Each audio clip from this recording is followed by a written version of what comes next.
Early December 2025. A finance director in Singapore receives a video call from her CEO. Multiple senior colleagues are on the call. The CEO urgently needs to authorize a confidential transaction. She transfers $499,000. Not in a movie. A real case verified by Singapore police just weeks ago. And here's what keeps me up at night. She was staring directly at their faces, hearing their voices, watching familiar mannerisms. None of them were real. What just became possible doesn't just challenge online security. It doesn't just challenge digital trust. It challenges the fundamental assumption that video evidence means anything at all. Hey, if we haven't met, I'm Paul James. I run a YouTube channel teaching people how to turn free AI tools into real income streams. I started this from my brother's garage with zero budget, and now I help consultants and freelancers build AI-powered services for local businesses. But more importantly, I track the AI breakthroughs that create massive shifts in how business gets done. I read every single comment, so make sure you share your thoughts below. Because what I'm about to show you isn't just another tech update. This is the collapse of digital trust itself. Here's what just became accessible to anyone with $1,300. A tool called Deepfake just made it possible to stream video as absolutely anybody in real time with near zero latency. Not a celebrity deepfake you render for hours. Real time. Live video calls, job interviews, police interrogations, parent-teacher conferences, all completely fakeable by anyone with a mid-range laptop. Let me be specific about what accessible means. This runs on a single 12 gigabyte GPU. That's a $1,300 laptop. Before January, this technology existed only in Hollywood studios or intelligence agencies. Now, it's downloadable, open source, free. Deepfake hit #1 trending on GitHub and got over 1,600 stars in just 24 hours. The quality has crossed the threshold of human detection. In demonstrations, we're seeing men portray themselves as young women with facial movements so accurate that the only tells are microscopic. Teeth that morph slightly when the mouth opens, or subtle texture inconsistencies that you'd never catch in a normal video call. And this isn't theoretical. The Singapore case I just mentioned, police issued a national warning to corporations, calling it one of the most convincing cases of AI-powered impersonation seen to date. In Hong Kong last year, a similar attack cost one company $25 million. And according to security researchers, deepfake attacks went from about 1 per month at the beginning of 2023 to 7 attacks per customer per day by the end of 2025. What changed? 3 things happened simultaneously. Processing latency dropped below human perception. The models got access to massive data sets of facial movements. And most critically, the hardware requirements collapsed from server farms to consumer laptops. So how does this actually work? Think of it like a real-time translation layer between your face and any face you choose. You have what's called the driver video, that's you, moving your face in real time. The AI maps every facial landmark, your eyebrow raise, your smile asymmetry, your specific way of tilting your head when you're thinking. Then you select a target identity. This could be a photo of anyone. The AI analyzes that photo and creates what's called a latent face representation. Essentially, it understands the 3D structure of that person's face in mathematical space. Here's where it gets fascinating. The system performs motion transfer. It takes your driving movements and applies them to the target face while preserving that person's unique facial structure, skin texture, and features. Every frame is being regenerated in under 16 milliseconds. That's faster than human perception can detect the lag. What makes this fundamentally different from previous deepfake technology is the real-time processing. Old deepfakes required hours of rendering. This is happening live. You move, the fake moves simultaneously. The breakthrough came from combining 3 existing technologies: GANs for facial generation, motion capture algorithms from the gaming industry, and compression techniques that normally power video conferencing. And here's the critical part. This isn't limited to video calls. The same technology works for live streaming, for recorded videos, for any situation where someone needs to see a face and hear a voice. Now here's where this gets really dark. First implication, video evidence is now legally questionable. Think about what this means for courtrooms. For decades, video testimony has been considered the gold standard of evidence. That assumption just evaporated. Defense attorneys are already filing motions to question video evidence. Second implication, identity verification just became a multi-billion-dollar problem that nobody has solved yet. Every bank, every remote hiring process, every telehealth appointment currently assumes that video calls provide identity verification. That assumption is now broken. Third implication, the social engineering attack surface just expanded exponentially.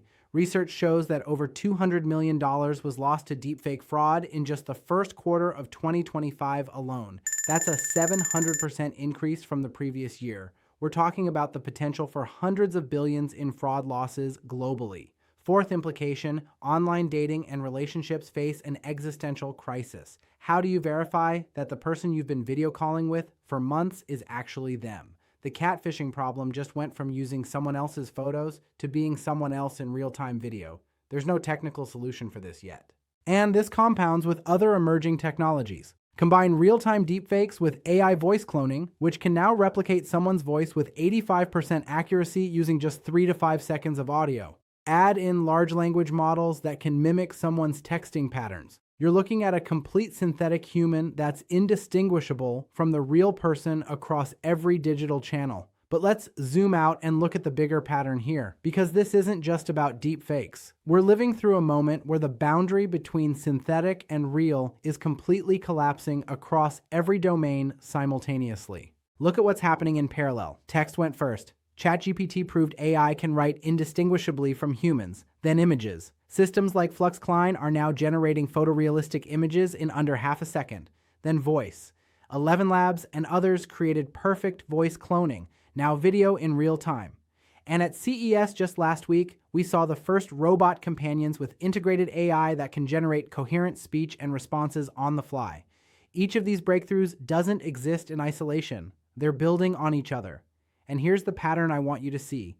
The gap between technically possible and accessible to anyone is shrinking from decades to months. DeepLiveCam went from concept to #1 trending open source tool in just months. We're also seeing something unprecedented. The defensive technologies are lagging massively behind the offensive ones. For every breakthrough in deepfake detection, there are 5 breakthroughs in making deepfakes harder to detect. It's an asymmetric arms race, and right now, the attackers are winning by a huge margin. This is exactly the kind of inflection point where the rules of an entire domain change overnight. But this is different because it's attacking the foundational layer of human trust, seeing and hearing someone you know. So where does this go from here? Next 6 months, we're going to see the first wave of regulatory response, but it'll be too late and too scattered. The teams building tools like DeepLiveCam are already working on reducing the hardware requirements even further. We could see this running on smartphones by summer 2026. By fall 2026, expect mainstream fraud cases hitting the news cycle weekly. Video calls with family members will require pre-established verification codes. Banks will start implementing mandatory multi-factor authentication that goes beyond video. Within 12 months, the job interview problem becomes critical. Companies conducting remote hiring will face a wave of completely fake candidates who look perfect on video calls but don't exist. Security researchers report this is already their biggest use case for deepfake detection. This will cause a massive shift in how companies approach remote work. By early 2027, we're looking at the first generation of verification services becoming standard. Think about how HTTPS became mandatory for websites. We're going to need the equivalent for human identity in video calls. Blockchain-based identity verification, physical hardware tokens, some kind of cryptographic proof that the person on the screen is actually present. Here's the trajectory that keeps me up at night. We're heading toward a world where the only trustworthy interactions are in-person physical presence. Everything digital becomes presumed fake until proven real. That's a complete inversion of how trust has worked for the past 30 years of internet development. Here's what this means for you. And I'm not talking about big corporations or government agencies.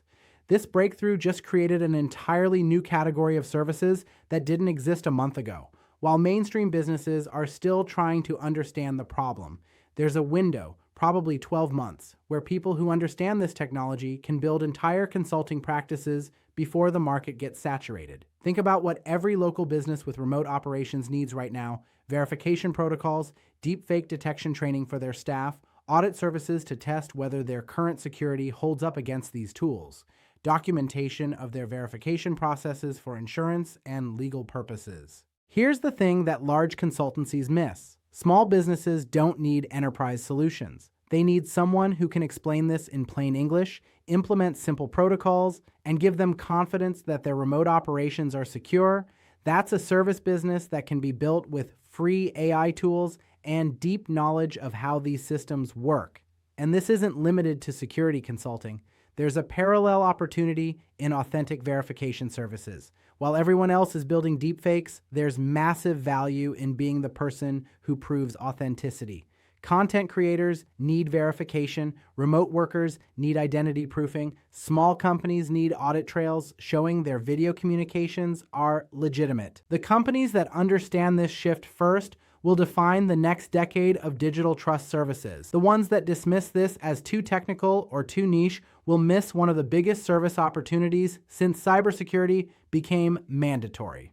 This is exactly the kind of inflection point where freelancers and consultants who move fast can build six-figure practices before traditional agencies even understand what's happening.